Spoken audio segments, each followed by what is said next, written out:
Saya memberikan satu tema di sini yang diambil dari istilah Alkitab, yaitu biarkanlah umatku pergi. Ini saya ambil dari kitab Keluaran atau Exodus.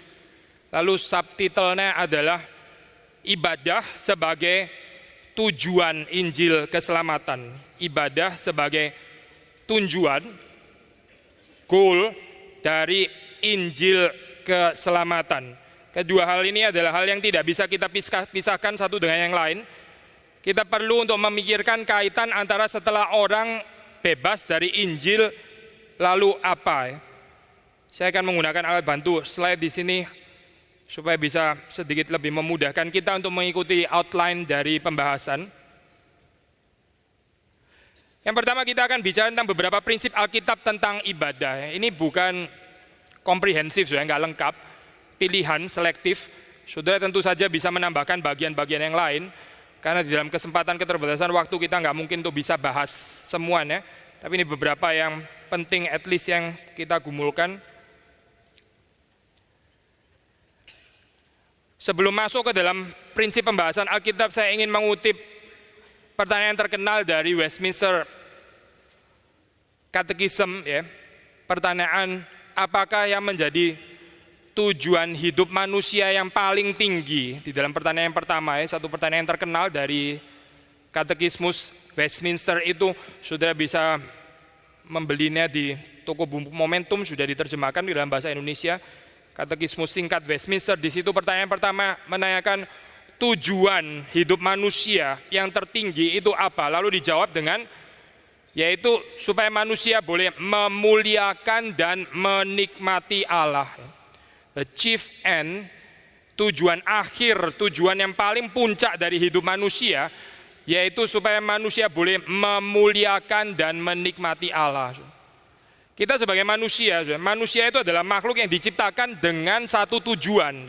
Di dalam bahasa Greka itu pakai istilah telos, tujuan. Ada goalnya, ada yang harus dituju, ada yang harus dicapai. Manusia mempunyai dimensi eskatologis, kita itu bisa melihat ke belakang, ada sejarah, kita punya masa lampau, kita menghidupi masa kini, dan kita punya masa yang akan datang. Waktu kita melihat kepada masa yang akan datang, kita tidak bisa tidak pasti harus membicarakan tentang tujuan. Itu yang disebut dengan visi, tujuan, berkaitan dengan yang di depan. Waktu di dalam sesi dari pendeta Stephen Tong, sekali lagi kalau boleh saya mengutip di situ, dikatakan orang yang terus-menerus membicarakan yang belakang-belakang, ya, dulu mungkin sudah mau mati, nggak ada pembicaraan lagi ke depan, adanya cuma nostalgia ke belakang. Tapi orang yang berjiwa muda itu terus mengarahkan pikirannya ke depan. Saya percaya gambaran ini konsisten dengan apa yang dibicarakan di dalam firman Tuhan. Misalnya dari Rasul Paulus mengatakan, aku melupakan apa yang ada di belakang, mengarahkan diri kepada yang di depan, panggilan sorgawi itu. Aku berlari-lari mengejarnya. Pikiran ke depan, Maka waktu kita membicarakan tentang kehidupan manusia, kita tidak bisa tidak harus membicarakan tujuan kehidupan manusia itu sebetulnya apa. Sudah di dalam kehidupan sekarang bisa punya banyak rencana kan ya, kita punya tujuan. Kita kepingin ini, ada tujuan jangka pendek, ada tujuan jangka panjang. Tapi dalam Alkitab diberikan satu konsep tujuan yang terakhir, yang paling puncak. Menurut Katekismus Westminster dikatakan adalah supaya manusia boleh memuliakan dan menikmati Allah. Nah, saya ingin membaca teks ini secara programatik ya, maksudnya khususnya di dalam perspektif teologi reform Injili. Kita selalu menekankan bersama dengan reformator seperti Yohanes Calvin, goal, tujuan itu segala sesuatu menuju kepada satu, yaitu kemuliaan Allah. Demikian waktu kita membicarakan tentang penginjilan, ya, penginjilan tidak bisa dipisahkan daripada goal ini, kemuliaan Allah, ya, menikmati Allah, memuliakan Allah. Kita bukan sekedar mempertobatkan orang yang tidak percaya menjadi percaya. Ini bedanya teologi reform Injili dengan teologi Injili yang non-reform. Di dalam teologi Injili yang non-reform mereka akan mengatakan, ya, menyatakan kasih Tuhan. Orang tidak percaya menjadi percaya. Orang yang tadi termasuk adalah milik neraka sekarang menjadi milik sorga. Tentu saja konsep seperti ini tidak salah, ini juga konsep yang alkitabiah. Tapi di dalam tekanan teologi reform Injili, kita menekankan puncak yang paling atas itu adalah Tuhan akhirnya dipermuliakan. Karena itu sudah di dalam teologi reform kita tidak ada kesulitan untuk menerima bahwa juga ada sebagian orang yang memang tidak pernah diberikan kesempatan untuk datang percaya kepada Yesus Kristus. Waktu orang itu tidak diselamatkan, tetap kemuliaan Tuhan dipancarkan. Karena kemuliaan Tuhan bukan hanya dipancarkan ketika manusia diselamatkan, tapi kemuliaan Tuhan juga dipancarkan ketika manusia dihakimi. Itu juga pancaran daripada kemuliaan Tuhan. Saya teringat satu perkataan yang sulit untuk dipahami ya, dari seorang penulis buku Saat Teduh yang sangat terkenal, itu My Utmost for His Highest. Dia menulis seperti ini, jangan sampai waktu kita menginjili, kemudian menginjili tergerak simpati demikian rupa, sehingga akhirnya kita mengorbankan kemuliaan dan kekudusan Tuhan. Penginjilan tentu saja harus digerakkan oleh cinta kasih. Tanpa cinta kasih, penginjilan kita akan kehilangan substansinya. Kalau kita menginjili tanpa kasih akan seperti nggak ada artinya. Tapi penulis ini mengingatkan kepada kita, jangan waktu kita mengasihi orang berdosa sedemikian rupa sehingga akhirnya kita mengorbankan dignitas dan wibawa Injil, kemuliaan Allah, kekudusan Allah. Nah, ini menjadi satu tantangan sudah di dalam kehidupan kita, di dalam pelayanan kita waktu menginjili. Nah, sekali lagi kalau boleh kembali kepada ajaran Katekismus Westminster, di sini dikatakan tujuan hidup manusia adalah memuliakan dan menikmati Allah. Ini seharusnya juga menjadi satu perenungan waktu kita memikirkan apa artinya seseorang itu dari sebelum percaya kepada Injil, diinjili, lalu percaya kepada Injil, lalu setelah itu apa? Goal ini seharusnya terjadi di dalam kehidupan pelayanan penginjilan yang kita kerjakan. Saya ingin mulai dari kitab Kejadian. Poin yang pertama tadi kutipan dari Westminster Katekismus. Kejadian, seperti saudara tahu, itu membicarakan tentang cerita penciptaan, asal mula umat manusia, permulaan daripada bangsa Israel, Abraham, Ishak, Yakub, tapi juga bukan hanya permulaan bangsa Israel, tapi juga permulaan seluruh umat manusia. Kitab Kejadian, waktu kita membaca dari perspektif ibadah, kita melihat bagaimana sebelum manusia jatuh di dalam dosa, ciptaan yang tadinya baik itu belum dirusak oleh kejatuhan manusia di dalam dosa, itu menjadi satu pergaulan yang akrab antara Adam dan Hawa dan kehadiran Tuhan.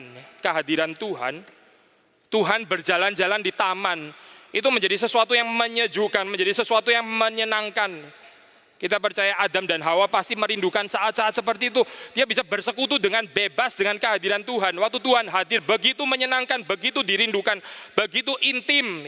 Adam, Hawa, kehadiran Tuhan. Nah, ini ciptaan mula-mula.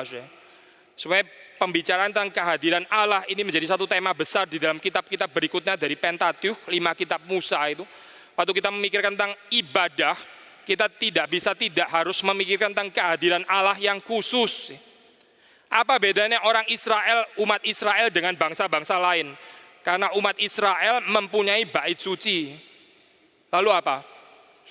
Oh, kok cuma punya bait suci? Babilonia juga punya tempat beribadahnya begitu ya. Mesopotamia juga punya tempat ibadahnya sendiri. Lalu bangsa-bangsa yang lain semua punya kuilnya masing-masing kan? Apa uniknya bangsa Israel punya tempat ibadah yang disebut bait suci itu? Menurut kepercayaan iman orang-orang Israel, mereka percaya bait suci itulah satu-satunya connecting point yang menghubungkan antara kekekalan dan bumi, antara sorga dan bumi, antara kekekalan dan kesementaraan. Itu connecting point-nya adalah bait suci, dan bukan pada tempat ibadah yang lain, bukan pada tempat ibadah daripada orang-orang bangsa kafir, tapi hanya exclusively di dalam bait suci. Ini berarti ada satu kehadiran Allah yang khusus di dalam baitnya. Nah, so waktu kita membicarakan tentang ibadah, kita perlu menggali kembali motif tentang kehadiran Allah yang khusus ini. Saya percaya ini sama sekali tidak berbenturan dengan doktrin Allah yang mengajarkan bahwa Allah itu maha hadir. Tentu saja kita percaya, apalagi kita orang Kristen, bahkan orang tidak Kristen pun juga percaya hal ini. Allah adalah Allah yang maha hadir. Kalau dia nggak maha hadir, dia bukan Allah kan. Saudara dan saya tidak maha hadir, kita cuma bisa hadir di satu ruangan, nggak mungkin hadir di 15 ruangan sekaligus. Tapi kita mengatakan perbedaan dari Allah dan manusia, karena Allah itu maha hadir. ya, dia ada di mana saja. Nah, ini satu sisi, saudara, kemahahadiran Allah di sepanjang segala tempat dan segala waktu. Itu satu hal. Tapi ini tidak berbenturan dengan perspektif yang lain, ya, sisi yang lain, dikatakan bahwa Allah hadir secara khusus. Waktu saudara dan saya datang menyembah Tuhan di dalam ibadah, itu ada kehadiran Allah yang khusus, yang berbeda dengan kehadiran di tempat-tempat yang lain. Ini tidak menyalahi doktrin kemahahadiran Allah. Sekali lagi ya, saya tanya ya. Waktu saudara dan saya beribadah ya, di satu gereja yang setia kepada firman Tuhan, yang memberitakan Injil. Sekarang saya tanya, Allah hadir di situ ya, sama tidak dengan Allah hadir di tempat-tempat pelacuran? Sama enggak? Sorry, siapa yang bilang sama? Sama ya? Siapa yang bilang tidak sama? Yang lain apa ini? Enggak sama siapapun juga gitu. Jadi enggak angkat tangan dan enggak, saya lain sama semuanya gitu ya. Itu yang neti-neti tadi katanya Pak Benjamin Intan kan ya. Saya bukan setuju dan juga bukan tidak setuju. Nah, ini saudara mesti menggumulkan ya. Menurut konsep Alkitab, saudara, sekali lagi, ada pengertian kesamaan kehadiran Allah. Ya. Allah memang hadir di sepanjang segala tempat. Tapi sisi yang lain, dan ini bukan kontradiktif, ya. Ini merupakan satu perlengkapan daripada konsep ini, yaitu bahwa ada perbedaan kehadiran Allah. Allah hadir di tempat pelacur, ya. Tempat-tempat pelacuran dengan Allah hadir di bait yang kudus. Itu pasti lain kehadirannya, saudara. Kehadiran dalam kehadiran yang memberkati, kehadiran yang tersenyum ya, dengan kehadiran di dalam murka, itu tentu saja lain. Allah hadir di dalam diri kita, ya kan? Kita orang percaya kita hadir, Allah ada di dalam diri kita. Waktu kita taat dengan kita tidak taat, itu pasti kehadiran Allah berbeda. Penyertaan Allah pasti berbeda dan Alkitab mengajarkan itu. Saya khawatir sudah dengan teologi hanya menekankan tentang aspek ketidakadaan perbedaan, ya. Lalu hanya mengatakan, oh sama Allah hadir di mana-mana. Berdoa nggak harus di gereja, betul juga sih, memang berdoa nggak harus di gereja. Tapi tetap bagaimanapun ada perbedaan kehadiran Allah, saudara. Ini kehadiran yang khusus. Waktu kita taat dengan waktu kita mendukakan Roh Kudus, tentu saja berbeda, saudara. Kenapa Alkitab mengatakan Roh Kudus itu bisa didukakan? Kenapa Alkitab mengatakan bahwa Roh Kudus itu bisa dipadamkan? Kalau nggak ada perbedaan sama sekali. Saudara menangkap poin ini ya. Kalau nggak ada perbedaan sama sekali kehadirannya, ya kalau begitu nggak bisa dipadamkan. Saya mau melawan apa ya, dia tetap di sini gitu, nggak terganggu sama sekali. Saudara perhatikan ya, konsep kehadiran Allah secara khusus itu penting sekali. Bahkan tanpa konsep ini, saya khawatir kita tidak bisa memahami apa artinya pelayanan yang betul-betul disertai dan diperkenan oleh Tuhan. Kalau kita nggak punya kepekaan lagi ya, kapan Tuhan tersenyum, kapan Tuhan memalingkan wajahnya dari saya nggak punya. Menurut saya, oh Tuhan tangannya selalu terbuka, Tuhan kasihnya tidak berubah, ya. Tuhan rencananya kekal. Oh ini kalimat semua ada benernya juga, saudara. Tapi waktu kita mulai kehilangan ya kemampuan untuk membedakan kapan Tuhan berkenan, kapan Tuhan berduka atas kehidupan saya khawatir pelayanan kita tidak betul-betul mengerti apa itu artinya penyertaan Allah. Nah, saya ingin kembali kepada yang kita bahas di dalam kitab Kejadian ini ya. Waktu dikatakan di sini di dalam ciptaan mula-mula itu Allah hadir. Allah hadir berjalan di taman, demikian ya dicatat di dalam kitab Kejadian. Dan itu begitu menyenangkan, mereka suka bergaul dengan Allah. Tetapi kemudian kita tahu dosa masuk, merusak aspek ibadah ini. Saya bicara ini cuma dari perspektif ibadah ya, karena tema kita ibadah. Tentu saja waktu kita menggali Kejadian bisa luas sekali, tapi saya membatasi diri saya cuma untuk di dalam pembahasan tentang aspek ibadah saja, yaitu berkaitan dengan kehadiran Allah. Ibadah menjadi rusak dengan masuknya dosa di dalam pengertian apa? Waktu kita melihat di situ ada perubahan setelah manusia jatuh di dalam dosa, lalu Tuhan sekarang datang ya mengunjungi. Yang terjadi adalah kita membaca Adam dan Hawa menyembunyikan dirinya. Kehadiran Allah sekarang bukan menjadi kabar baik lagi, menjadi sesuatu yang sangat menakutkan, mengancam, mereka merasa takut berhadapan dengan Allah. Dosa itu adalah musuh besar menghancurkan ibadah. Ibadah kita rusak, bukan karena apa? Bukan karena alat musiknya mesti ganti. Tua sih pakai piano, itu zaman tahun berapa? 300 tahun lalu. Sekarang orang sudah pakai band, pakai gitar listrik. pakai keyboard yang tinggal tekan semuanya main, pakai mesin begitu kan ya. Oh bukan, bukan itu isu sama sekali nggak terlalu penting dibanding dengan bagaimana dosa yang masuk dan menghancurkan kehidupan ibadah manusia. Saya pernah pimpin satu pertemuan ya, di mana yang datang juga semuanya di situ hamba-hamba Tuhan di salah satu sinode, jauh lebih kecil daripada ini, mungkin sekitar 200-an orang begitu ya, tapi semuanya juga hamba Tuhan. Lalu di situ ada perdebatan tentang ini kan, isu klasik itu. Bagaimana ya sekarang kita kehilangan anak muda. Anak muda itu seneng jenis musik yang lain, maka kita mesti mengikuti jenis musik mereka. Nggak bisa pakai lagu-lagu himne yang seperti dulu, itu sudah terlalu kuno. Nggak mengerti, kita mesti pakai lagu-lagu yang modern, yang kata-katanya singkat, nggak sepanjang lagu-lagu himne. Lalu alat musiknya semua juga mesti diganti. Kita kan sekarang tahun berapa ini, 2013, bukan di dalam zamannya Handel, Bach, dan orang-orang yang sudah mati semua itu. Kita mesti ganti semua gitu kan. Kalau enggak bagaimana? Kalau enggak ganti nanti kita kehilangan anak muda bagaimana? Mesti ganti style musiknya begitu. Ada pertanyaan common kan ini ya, klasik ya perbicaraan seperti ini. Lalu saya berkata kepada dia, saya berkata cukup keras ya. Gak tahu ya, saking kerasnya sampai dia meninggalkan ruangan. Gak tahu itu karena saya keras atau dia kepingin kebelet kencing, saya juga gak jelas sih itu. Hopefully bukan karena ini ya, bukan karena kesel terus gak mau dengar lagi. Saya mengatakan apa sih? Saya mengatakan kita semua perlu bertobat. Mesti minta kuasa Tuhan lebih besar daripada sekedar ganti alat musik. Ganti alat musik itu urusan gampang. Kalau jemaat turun terus sudah ganti, AC-nya kurang sih, nggak ada AC, makanya jemaat itu sudah bergantung kepada AC, bukan bergantung kepada kuasa Tuhan dan kehadiran Tuhan. Bergantung kepada drum lebih daripada kehadiran Tuhan. Ini kan jadi berhala, ya. Akhirnya alat musik yang kita jadi lebih khawatir daripada bagaimana memerangi dosa yang merusak kehidupan ibadah. Ya. Bagaimana kita minta bergumul supaya Allah hadir secara khusus waktu ibadah itu diselenggarakan. Ini menjadi tidak ada, lalu diganti dengan hal-hal teknis. Oh mic-nya sih kuno, makanya jemaat kecewa. Kalau gitu kita mesti ganti mic gitu misalnya kan ya. Oh apa sih, kayak mungkin orang nggak cocok kali lihat saya pakai baju warna ini, mesti ganti kali ya fashionnya. Akhirnya membicarakan hal yang bukan-bukan gitu, bukan membicarakan substansi ibadah. Sekali lagi waktu kita membaca di dalam kitab Kejadian, di situ Alkitab mencatat ibadah itu menjadi rusak. Kenapa? Karena dosa. Dosa itu betul-betul persoalan serius. Kita kaum Injili kan ya, kaum Injili harus senantiasa menekankan seriusnya dosa. Dosa, orang-orang liberal nggak percaya dosa. Menggantikan istilah dosa dengan istilah-istilah yang lain. Mereka bilang, itu kealpaan, ya, itu alpa, itu apa sih, ketidaksadaran gitu. Tapi mereka nggak mau pakai istilah dosa. Dianggap satu istilah yang kuno, istilah dosa. Manusia itu lupa perlu diingatkan, begitu kan ya. Saudara pernah lupa nggak? Pernah kan pasti kan ya. Kadang-kadang kita janjian sama orang, terus habis itu dia nggak tiba-tiba nggak muncul. Kita jengkel sekali, kita telepon. Kenapa kamu nggak datang? Dia jawab santai saja. Wah maaf ya, saya lupa. Ya sudah, kalau lupa sudah diskusi mesti berhenti kan sudah. Orang lupa bisa diapain lagi sudah. Kalau dia bilang, saya nggak mau datang, saya jengkel sama kamu. Nah ini bisa panjang komunikasinya. Kenapa jengkel? Memang saya sama gini kan ya. Tapi begitu dia bilang, saya lupa. Ya sudah, tutup telepon kan. Dia lupa soalnya. Mau apa lagi? Kita nggak bisa bilang apa. Kalau sudah bilang lupa ya udah. Lupa itu dosa atau tidak? Susah kan ngomong kan? Saya tanya, lupa itu dosa atau tidak? Susah kan ngomong kan ya?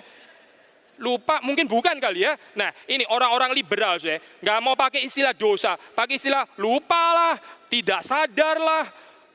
Nggak terlalu ngeh begitu ya katanya. Itu semua istilah yang bukan istilah Alkitab. Istilah Alkitab pakai istilah dosa, dosa. Waktu manusia jatuh ke dalam dosa, itu kehadiran Allah yang tadinya menyenangkan, ya, menyejukkan, menyegarkan, memberkati, berubah menjadi satu kehadiran yang mengancam dan menakutkan. Ini aneh sekali kan ya. Saya tanya ya, orang-orang yang paling terganggu dengan kehadiran Allah itu orang-orang yang di mana? Orang berdosa, orang bersalah ya. Orang berdosa paling klimaks, paling pol itu ada di mana? Ada di neraka kan? Setuju gak sih? Neraka itu tempat di mana orang itu sangat terganggu dengan kehadiran Allah. Karena apa? Karena di situ kehadiran Allah menjadi satu kehadiran Allah yang luar biasa mengganggu. Karena isinya cuma ada murka. Gak ada sama sekali belas kasihan dan kasih. Gak ada. Di dunia ini masih ada, bagaimanapun masih ada kasih Allah. Karena ini masih belum neraka.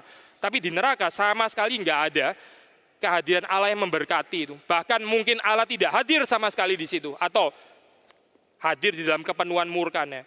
Nah sekarang kita balik kepada prinsip ini ya. Waktu kita membicarakan ibadah ya, jangan lupa ya, dosa ya, itu menghancurkan pengertian penghayatan seseorang tentang kehadiran Allah. Kehadiran Allah yang tadinya memberkati menjadi sesuatu yang mengancam dan menakutkan. Lalu orang cenderung apa? Menyembunyikan diri dari kehadiran Allah. Apalagi ini artinya kalau bukan merupakan penolakan terhadap ibadah. Ibadah itu apa sih? Sudah bukan datang ke gereja. Ada orang datang ke gereja juga nggak cari kehadiran Allah. Dia cari pacar, cari teman bisnis. Dia apa? Karena kesepian di rumah. Ya bagaimana? Ya datanglah ke gereja begitu ya. Ada persekutuan. Memang ada baiknya juga sih persekutuan dengan orang-orang seiman yang lain. Tapi ini bukan tujuan terutama di dalam ibadah. Ibadah itu terutama berkaitan dengan kehadiran Allah. Bagaimana orang menghayati kehadiran Allah? Maka sekali lagi kita melihat di dalam poin yang kedua, dosa merusak kehadiran Allah. Bukan kehadiran Allah yang rusak ya.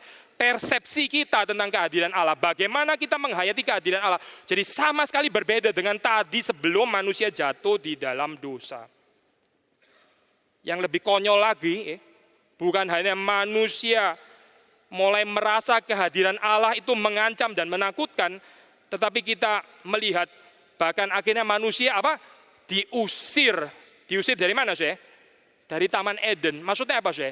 Ini diusir dari hadirat Allah. Ini bukan bicara tentang persoalan geografis ya. Maka saudara sekarang kalau konyol terus saudara kepingin tahu, Taman Eden itu sebetulnya di mana sih? Saya mau pergi, katanya sih menurut Alkitab kayaknya di daerah Babilonia. Babilonia itu Iran, Irak begitu ya. Saya pergi, saya beli tiket ke Irak. Saya mau ke Taman Eden, sebetulnya ada di mana? Saudara nggak bakal ketemu, percuma buang-buang tiket ntar. Karena pengertian Eden bukan di dalam pengertian geografis seperti itu. Tapi yang disebut Taman Eden, di situ adalah tempat di mana Allah itu hadir di dalam kehadiran yang demikian memberkati. Sehingga waktu manusia diusir keluar dari Taman Eden, itu sama dengan diusir dari hadirat Allah. Waktu manusia diusir dari hadirat Allah, ini nggak mengatakan Tuhan tidak hadir lagi. Tuhan masih tetap hadir. Bagaimanapun dia maha hadir kok. Dia maha hadir, tapi di dalam kehadiran yang berbeda sekarang. Nah sekali lagi ya, kalau kita nggak bisa membedakan hal ini, buat kita sama, semuanya Tuhan hadir di mana sama. Sama, Tuhan kebaktian dimanapun kehadirannya sama, lain, sudah lain.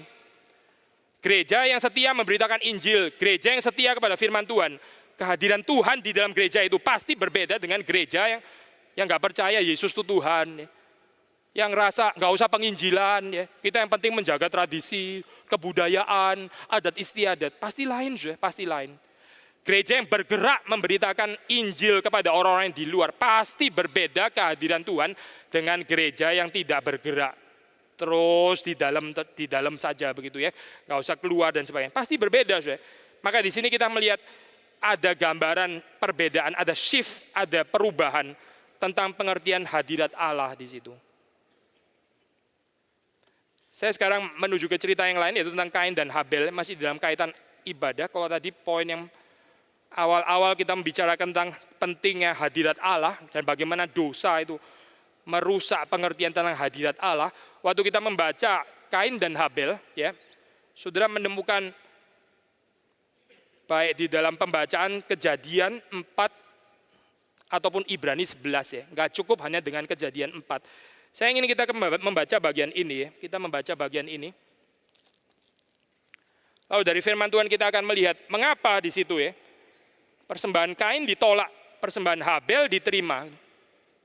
Kita membaca Kejadian 4 ayat yang ketiga dan kelima. Saya membacakan bagi saudara. Saudara bisa mendengarkan atau membaca bersama dengan saya 4 ayat 3 sampai 5.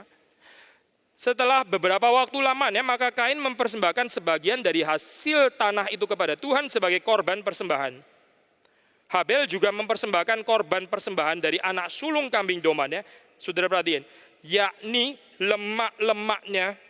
Maka Tuhan mengindahkan Habel dan korban persembahannya itu. Tetapi Kain dan korban persembahannya tidak diindahkannya. Lalu hati Kain menjadi sangat panas dan mukanya muram. Saya membaca satu bagian lagi dari surat Ibrani. Surat Ibrani.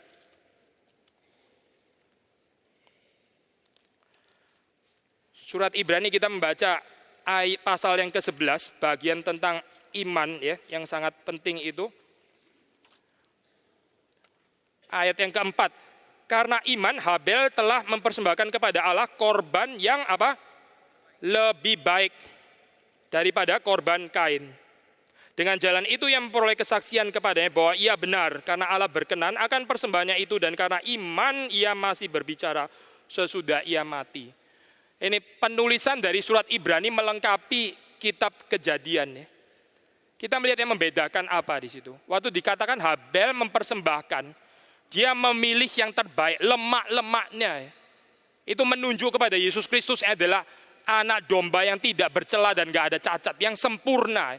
Anak tunggal Allah diberikan untuk menjadi tebusan dosa-dosa kita. Tapi waktu saudara membaca di dalam Kain, gak ada gambaran itu, gak ada gambaran. Maka Kain memilih apa ya? Memang dia petani kan ya, mungkin gak bisa diharapkan juga untuk dia mempersembahkan domba. Tapi sebagai petani ya dia pasti akan mempersembahkan apa? Ya sayur-sayuran, buah dan sebagainya. Mungkin Kain berpikir akhirnya dibakar juga toh. Kalau saya kasih ya yang bagus sekali gitu, yang betul-betul sempurna, akhirnya dibakar hilang juga. Kasih yang busuk sama, hasilnya kan sama, saya. Ini orang praktis. Jadi sama-sama dibakar, sama-sama rusak. Ya udah kasih yang rusak aja. Maka proses pembakaran menuju rusak lebih cepat begitu kan ya. Daripada kasih yang baik nanti nggak rusak-rusak kan waktu dibakar susah rusaknya. Saya menolong Tuhan, kasih yang agak rusak sekalian, cepat sekali itu rusaknya karena anyway akan dibakar toh. Mungkin pikir seperti ini. Kalau mau pakai rasio selalu ada penjelasan, bisa saja. Tapi intinya adalah Tuhan nggak menerima bagian yang dipersembahkan oleh Kain. Mengapa? Agaknya sudah di sini, baik dari perspektif Kejadian maupun surat Ibrani, Kain tidak mempersembahkan yang terbaik yang dia bisa berikan kepada Tuhan. Ibadah itu apa saja? Ibadah adalah mempersembahkan yang terbaik yang kita bisa berikan kepada Tuhan. Saya bukan mengatakan mempersembahkan yang terbaik, saudara mesti jadi orang yang terbaik baru bisa beribadah kepada Tuhan. Bukan ya, kalau begini kita jadi kompetisi kan. Kita harus juara 1 baru boleh beribadah kepada Tuhan. Bukan ini maksudnya. Tapi terbaik yang saya bisa beri kepada Tuhan. Terbaiknya saudara dan terbaiknya saya lain. Terbaiknya Kain, terbaiknya Habel, terbaiknya Paulus, ya, terbaiknya semua orang lain, terbaiknya. Tapi kita punya terbaik kita masing-masing. Saudara tahu, kita waktu mempersembahkan kepada Tuhan, ini sudah yang terbaik atau belum? Ya, nggak usah banding-banding dengan orang lain, nggak usah, nggak perlu juga. Karena kita dituntut untuk berurusan secara vertikal langsung dengan Tuhan. Sudahkah kita mempersembahkan yang terbaik bagi Tuhan? Wah, ini aplikasi bisa banyak sekali. Bagaimana kita mempersembahkan khotbah ya, firman Tuhan itu sudah yang terbaik atau asal-asalan? Bagaimana dengan persiapan kita, pergumulan kita? Lalu waktu pakai musik misalnya, sudahkah ini musik yang terbaik yang saya bisa berikan kepada Tuhan? Atau ini yang asal-asalan? Oh, ini paling gampang, paling cepat belajarnya, nggak usah susah-susah ya. Dan nyanyinya cepat, nggak 3 bait, 1 bait ya, 1 bait ulang-ulang 3 kali. Nah begitu kan ya. Ada gereja itu lagunya sampai baitnya panjang sekali, nyanyinya nggak selesai-selesai. Itu Charles Wesley kalau tulis bisa sampai 18 bait. Saudara pernah nyanyi lagu 18 bait nggak? Mungkin sambil nyanyi sambil mikir, ini kapan pulangnya kayak begini? 18 bait loh, ini kita baru bait ke-5 loh. Sudah kita cepetin aja, kita lompat langsung ke bait 18 begitu kan ya. Supaya cepat beres ibadahnya. Kenapa? Saya mau pergi ke pantai habis ini. Mau ada family time, mau ada waktu keluarga, mau senang-senang dan sebagainya. Ibadah saya tunaikan dulu. Ada banyak orang suka ibadah pagi hari. Kenapa sih? Kenapa loh? Kenapa mau pagi hari? Karena dia nggak mau diinterupsi lagi belanja di mall, tiba-tiba lihat, waduh jam ibadah, nggak mau dia mau beresin dulu. Saya beresin tanggung jawab saya sama Tuhan ya. Setelah 2 jam pertama saya beresin, sudah loh Tuhan ya, saya sudah beribadah kepadamu, nggak usah tagih lagi ya. Sekarang giliran saya menyenangkan diri, engkau nggak usah campur lagi, saya sudah membayar urusanku kan deh. Saya sudah beribadah kepadamu 2 jam, setelah itu saya mau pergi ke pantai kayak, saya mau belanja di mall, mau apa, jangan diganggu lagi, jangan diinterupsi. Benar nggak sudah prinsip kayak begini? Saudara masih bisa mengikuti saya nggak? Kalau saya ngomong kecepatan langsung interrupt aja ya, ngomongnya kecepatan. Saya susah mengikuti. Sekali lagi. Ada orang itu suka ibadah pagi hari. Ya, kenapa? Karena dia nggak mau ibadah misalnya ya, jam 2 atau jam 4 atau jam 5. Kenapa? Nanti terganggu, giliran dia sudah keluar, senang-senang, main tenis, apa gitu kan ya, badminton, tiba-tiba jam mesti kebaktian, wah ini nggak seru kayak begini ya. Sudah hampir menang, sudah 14-1, mesti ibadah, wah nggak jadi menang akhirnya. mesti tinggalkan. Terus habis itu lain kali mesti mulai 0-0 lagi. Wah, nggak seneng kayak begini. Akhirnya bagaimana saya? Ya udah ibadah pagi hari. Ibadah pagi hari maksudnya apa? Supaya setelah ibadah Tuhan nggak usah tagih saya. Setelah itu saya bisa bersenang-senang sesuai dengan keinginan saya. Saya sudah membayar 2 jam di depan itu loh. Tuhan, kamu jangan ganggu saya lagi. Sekarang sisa 22 jam ini sepenuhnya milik saya begitu ya. Ini sepenuhnya adalah punya saya. Ada banyak orang beribadah di dalam pengertian seperti ini. Bukan karena mau mempersembahkan permulaan hari saya dedikasi untuk Tuhan yang paling kukasih. Mungkin bukan itu. Dia mau cepat-cepat beresin dulu kerjaan. Setelah itu dia bisa melakukan apa saja yang dia senang. Ya, ini namanya memberikan yang terbaik atau tidak untuk Tuhan. Tuhan mau seluruh hari dikuduskan untuk memuliakan dan menikmati Dia secara khusus. Kita sudah bekerja, Senin, Selasa, Rabu, Kamis, Jumat, waktu Minggu ya. Waktu kita mendidik jemaat-jemaat, bagaimana ada discontinuity, ada perbedaan, ada break, ya, ada pemisahan di sini. Ini harinya Tuhan, ini hari yang khusus. Saya mau memuliakan Tuhan dan menikmati Tuhan secara khusus. Saya mau mencari wajah Tuhan, kehadiran Tuhan secara khusus. Kain dan Habel, ya, ada beda. Satu memberikan yang terbaik, satu memberikan asal-asalan. Satu berpikir bagaimana saya mempersembahkan ini ya. Ini layak enggak untuk Tuhan. Satunya enggak pikir. Ya, saya jengkel dengan kalimat orang selalu bilang tentang musik khususnya. Orang bilang, pakai jenis musik apa aja oke. Yang penting kan motivasinya, begitu kan. Saudara pernah dengarkan kalimat kayak begini kan? Yang penting kata-katanya kan, kata-katanya Alkitabiah, ya sudah, mau pakai jenis musik apa itu terserah. Yang penting motivasinya. Seperti kayak gampang sekali ya kalimatnya, motivasinya. Saya tanya saudara ya, waktu kita bilang yang penting motivasinya, apakah di dalam motivasi ini termasuk pertimbangan saya menguji yang saya berikan ini ya? Ini layak atau enggak ya saya berikan? Ini termasuk motivasi atau tidak saya? Halo, saudara, masih di sini kayak? Muka sih lihat sini, pikiran mungkin hilang ya. Coba sekali. Waktu saudara bilang, yang penting motivasinya ya. Ini waktu saya menguji, yang saya mau berikan ya. Ini layak atau tidak? Ini termasuk bagian motivasi atau tidak? Termasuk kan? Saudara kalau mau kasih sesuatu kepada presiden misalnya, nggak usah presiden lah, ketinggian, nggak ada kesempatan kayaknya. Kita kasih ke siapa saja? Suami ke istri ya, begitu kan ya? Kita bilang motivasi, oke. Saudara akan pikirkan ya, ini kalau saya kasih kepada istri saya, layak nggak ya? Saudara pernah kasih tai kucing nggak kepada orang lain? Ini kasar sekali ya contohnya ya. Saya sayang kepada kamu ini, saya sudah bungkus. Satu kotak rapi sekali, wah itu kalau dibuka isinya tai kucing. Terus sudah orang terima kan marah gitu kan. Ini apa kamu kasih tai kayak begini? Terus sudah jawab, yang penting kan motivasinya. Motivasinya tuh. Jadi kamu jangan melihat kepada pemberiannya, jangan melihat kepada jumlah uangnya, ya, jangan melihat kepada barangnya, hati saya gitu. Masalah sudah orang kayak begini ini masalah. Waktu seseorang datang beribadah kepada Tuhan ya, dia kasih kepada Tuhan sembarangan, kasih apa saja kasih kepada Tuhan. Mau pakai jenis musik apa saja, kebudayaan apa saja, nggak usah dipikirkan lagi ini sesuai dengan Alkitab atau tidak. Pokoknya semua dikasih kepada Tuhan. Yang penting motivasi saya itu omong kosong ya, omong kosong. Nggak ada itu. Di dalam kehidupan sehari-hari aja nggak ada seperti itu. Kita termasuk di dalam pertimbangan motivasi adalah menguji ini yang saya persembahkan layak atau tidak. Musik seperti ini, saya persembahkan kepada Tuhan dipakai untuk ibadah. Ini layak atau tidak? Ini Tuhan loh, bukan istri, bukan suami. Ini Tuhan, bukan presiden. Ini Tuhan, jauh lebih tinggi daripada semua orang yang tadi kita sebut. Tuhan, waktu kita mempersembahkan, ini layak atau tidak? Termasuk di dalam bagian motivasi, Habel dibenarkan, saya percaya, karena dia punya motivasi, memberikan yang terbaik bagi Tuhan dan betul-betul memberikan yang terbaik yang dia bisa berikan kepada Tuhan. Di dalam Ibrani dikatakan Habel memberikan persembahan yang lebih baik daripada Kain. Lebih baik daripada Kain. The more excellent sacrifice di dalam bahasa Inggrisnya. Kita lanjutkan, saudara.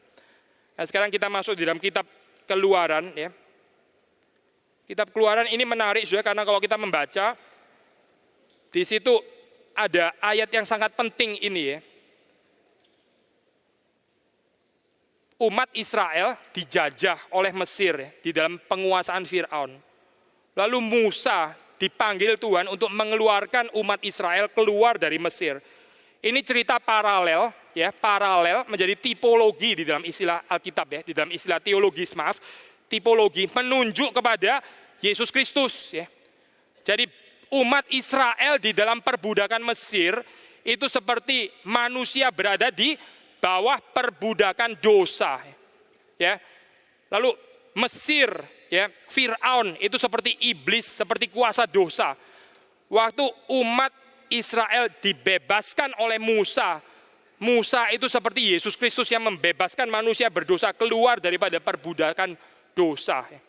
Nah, waktu orang Israel dikeluarkan dari Mesir, saudara membaca di dalam Keluaran pasal 7 ayat yang ke-16, ya. Di situ kita melihat ada tujuan, ya, ada tujuan. Kita membaca bagian ini. Ini ayat yang penting sekali, saudara. Sebagaimana orang Israel dikeluarkan dari perbudakan Mesir, untuk apa? Demikian juga manusia keluar dari perbudakan dosa, untuk apa? Ini paralel. Keluaran pasal 7 ayat yang ke-16, saya membacakan untuk saudara, saudara bisa membaca bersama dengan saya. Dan katakanlah kepadanya, ya, kepada siapa di sini? Yaitu kepada Firaun, yang disuruh mengatakan siapa? Musa, ya. Apa katanya? Tuhan Allah orang Ibrani telah mengutus aku kepadamu untuk mengatakan. Nah, sekarang kita baca bersama-sama. Biarkanlah umatku pergi, supaya mereka beribadah kepadaku di padang gurun. Ya, sampai situ, ya. Biarkanlah umatku pergi, supaya mereka beribadah kepadaku di padang gurun. Orang Israel sudah dibebaskan dari Mesir, keluar dari perbudakan, bukan nggak ada tujuan. Nah, sekarang sudah kita waktu membicarakan tentang banyak persoalan penindasan, begitu, ya. Bagian-bagian tertentu di Indonesia kan bergumul dengan persoalan ini, ya, penindasan, ya, diskriminasi, ya, penganiayaan bahkan dan sebagainya. Lalu kita ingin bebas, gitu. Bebas, ya. Bebas dari apa, begitu, ya? Oh, dari penindasan, bebas dari perbudakan, bebas dari diskriminasi. Tapi sedikit orang yang memikirkan, lalu bebas untuk apa? Bebas untuk apa? Untuk apa? Enggak penting untuk apa, pokoknya bebas dari apa dulu, ntar mikir lagi untuk apanya, begitu kan, ya. Itu negara di Timur Tengah, ya. Banyak yang berusaha bebas. Bebas dari apa? Dari pemerintahan yang diktatorial, ya. Dari pemerintahan yang semena-mena, ya. Lalu mereka bebas, kepingin ada demokrasi, bebas daripada apa itu pemerintahan orang-orang yang bengis, ya. Rezim yang lalim, mereka mau bebas. Akhirnya betul, berhasil diguringkan. Setelah guling, mereka bingung sendiri. Sekarang iya, makin kacau sekarang, ya. Seperti orang bilang, ini bukan berarti kita kepingin balik seperti zaman dulu Soeharto, ya. Orang bilang setelah zaman Soeharto lewat masuk demokrasi malah lebih banyak kekacauan katanya. Bukan berarti karena kalau begitu Soeharto aja model, bukan, saya. Karena apa? Orang setelah bebas lalu nggak siap, bebas mau kemana? Bebas akhirnya jadi liar. Bebas bingung, nggak ada kepemimpinan, pokoknya bebas begitu saja. Di dalam Alkitab, waktu membicarakan tentang kebebasan, itu ada aspek tujuannya. Ya, saudara masih ingat Katekismus Westminster tadi mengatakan apa? Tujuan, ya, tujuan. Di sini kita membaca, biarkan umatku pergi. Ya. Lalu tujuannya apa? Supaya mereka beribadah kepadaku. Maksudnya apa, Zoe? Setelah bangsa Israel dibebaskan, itu supaya mereka bisa beribadah kepada Tuhan dengan bebas. Maksudnya, perbudakan dosa itu menghalangi orang beribadah kepada Tuhan dengan bebas. Saudara jangan berkonsentrasi waktu menginjili, ya. Terus bebas dari dosa, terus bebas, ada lagunya kan, ya. Bebas. Dulu saya di gereja Pentakosta, bebasnya bisa diulang 16 kali begitu, ya. Sekarang saya sudah bebas, saya bebas oleh darah-darahnya Tuhan Yesus. Sekarang saya bebas. Wah, sampai kapan selesai bebasnya begitu kan, ya. Terus bebas, ya. Saudara tepuk tangan untuk apa saya nggak jelas. Ya, hopefully tepuk tangan untuk darah Yesus Kristus yang membebaskan kita, ya. Lalu bebas untuk apa, Saudara? Bebas selamanya memang bebas selamanya betul. Bebas oleh darah Yesus betul, tapi bebas untuk apa? Kurang jelas, ya, Saudara, lagu ini, ya. Alkitab mengatakan bebas supaya beribadah kepadaku. Jangan lupa, Saudara, ada goal, ya. Saudara memberitakan Injil ada goal. Bukan cuma sekedar orang angkat tangan. Siapa di sini mau percaya kepada Yesus Kristus? Angkat tangan. Wah, senang sekali kita hamba Tuhan. Kalau nggak ada yang angkat tangan sampai dibahas, ayo dong angkat tangan. Saya sepi loh di sini kalau nggak lihat orang angkat tangan gitu ya. Ayo dong, tolong. Mau difoto ini, begitu ya. Wah, bukan. Cuma sekedar angkat tangan itu satu hal, saudara. Angkat tangan satu hal ya. Tetapi setelah itu kita mau mengarahkan mereka kemana? Kemana? Ke dalam ibadah yang benar di hadapan Tuhan. Maka sudah orang cuma sekedar dibebaskan dari Mesir, tapi nggak dipimpin bagaimana beribadah dengan benar. Itu tujuan penginjilan belum sampai sebetulnya. Masih cuma membebaskan orang dari apa, tapi belum bicara bebas untuk apa, bebas kemana. Seperti tadi loh, negara di Timur Tengah ya, pemimpinnya sudah kolaps semuanya, sudah jatuh. Terus mereka sendiri bingung, ya kita mau jalan kemana ya?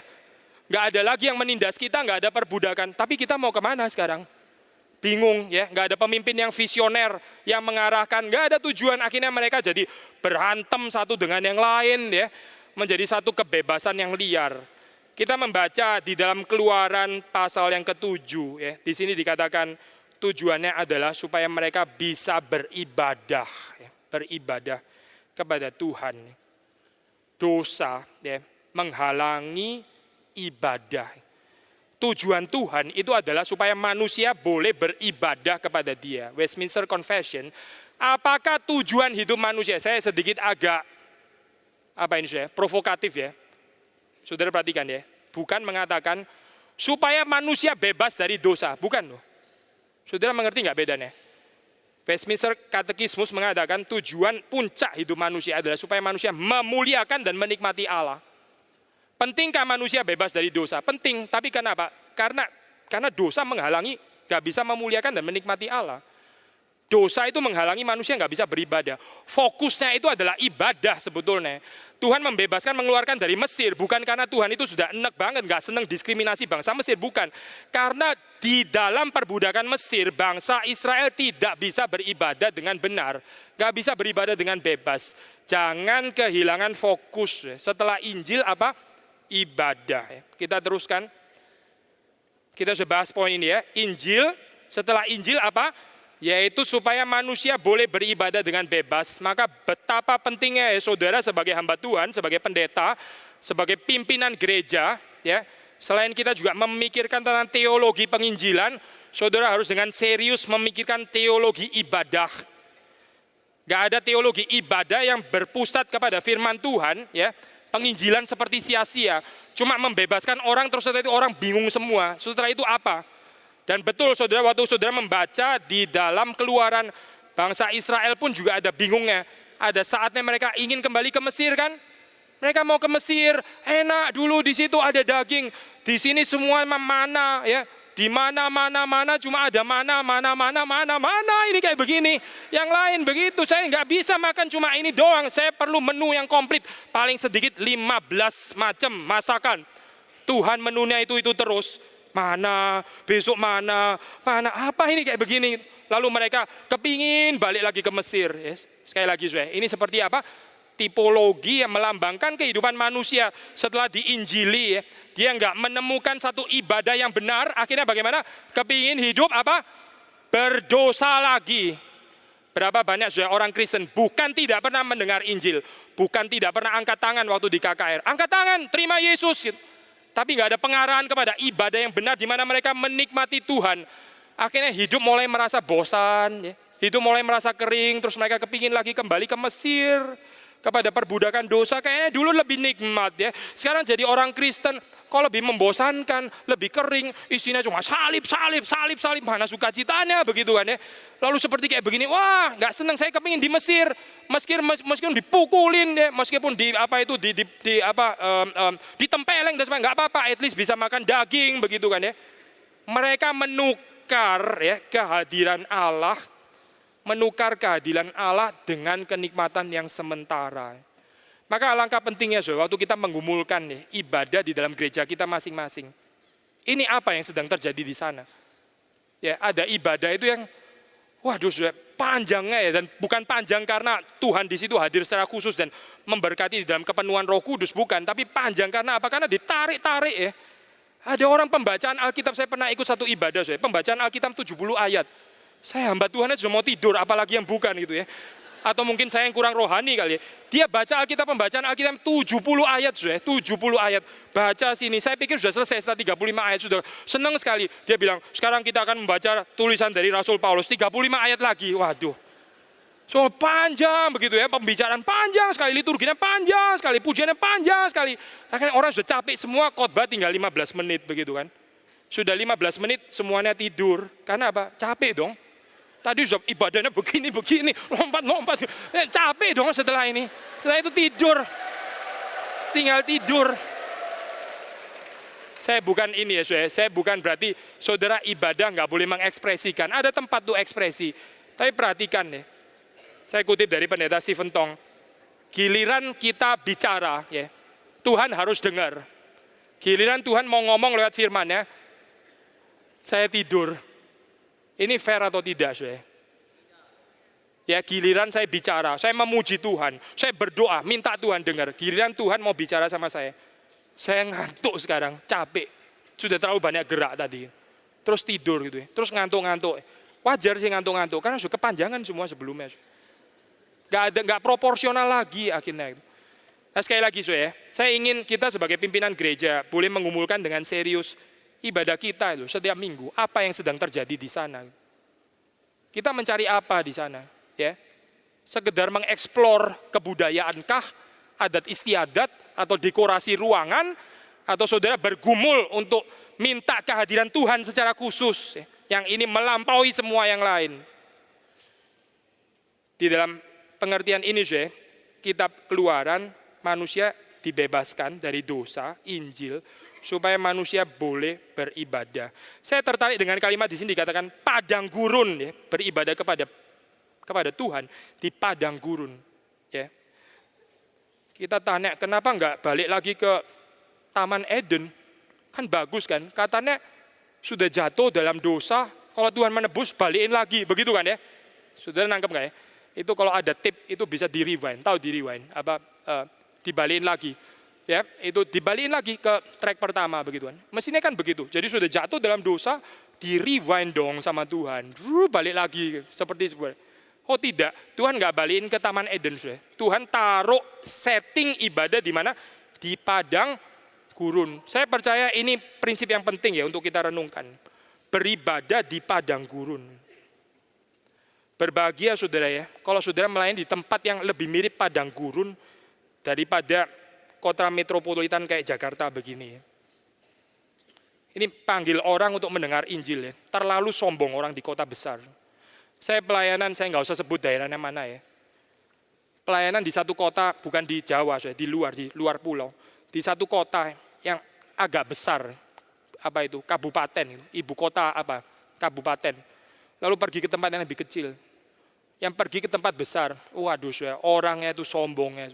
Setelah selesai pemberitaan Injil, orang datang, anak SMA datang kepada saya. Pak, KKR itu mestinya begini. Bapak mesti tahu ya begini. Saya shock sekali saya. Nggak pernah tumon ya ini kayak begini. Bapak itu mesti tahu KKR itu begini. KKR itu apa Pak? KKR itu mesti ada artis, ada orang nyanyi. Bapak itu apa? Bawa instrumen sendiri. Apa mestinya hubungan dengan gereja setempat kita adakan satu pesta yang besar begitu ya. Lalu dari artis mesti ngomong konsep mereka sama sekali lain sudah dengan konsep pemberitaan Injil yang diajarkan di dalam firman Tuhan. Sudah yang datang nggak terlalu banyak, sudah gitu kritik lagi ya. Terus saya dikasih masukan. Bapak tadi mestinya ya waktu bicara firman Tuhan mestinya begini gitu. Saya belajar rendah hati lah di situ. Tuhan mau apa itu kikis kesombongan saya, jadi mesti dilatih lagi begitu ya. Diajarin mestinya begini. Ini anak SMA saya. Lalu datang ya ini ke satu tempat yang lebih kecil. Orang itu jalan berapa kilometer gitu ya, berjam-jam. Lalu datang mendengarkan. Wah saya begitu terharu. Sampai saya pikir, saya ini apa ya layak khotbah ke orang kepada yang seperti ini. Saya datang naik mobil, mereka datang jalan kaki berjam-jam sampai dengar. Mestinya mereka yang khotbah kepada saya, bukan saya yang khotbah kepada mereka. Tapi di kota besar, wah sama sekali terbalik. Saudara berbahagia kalau melayani di tempat yang kecil ya. Ada orang-orang yang lebih cinta Tuhan di sana. Di kota besar, itu atraksi terlalu banyak.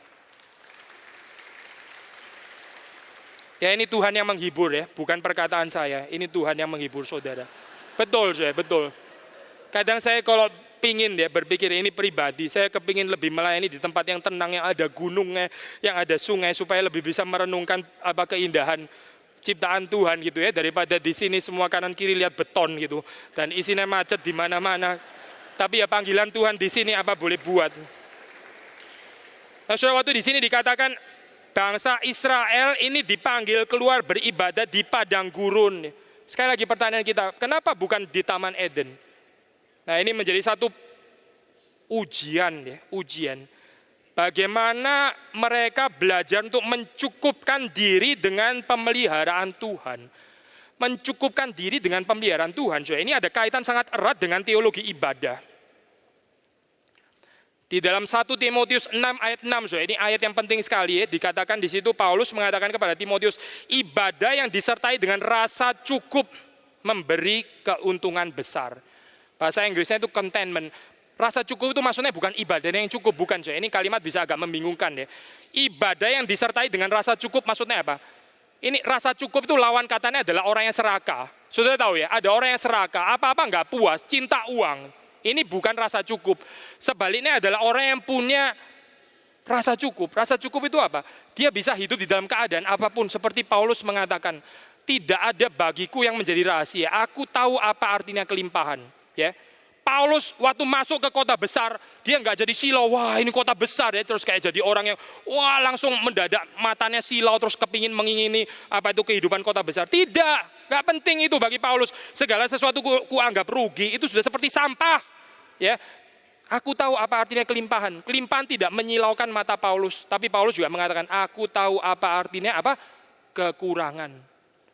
Mau kekurangan, mau kelimpahan, nggak ada hal yang rahasia. Segala perkara dapat kutanggung di dalam Dia, yaitu Yesus Kristus yang memberi kekuatan kepadaku.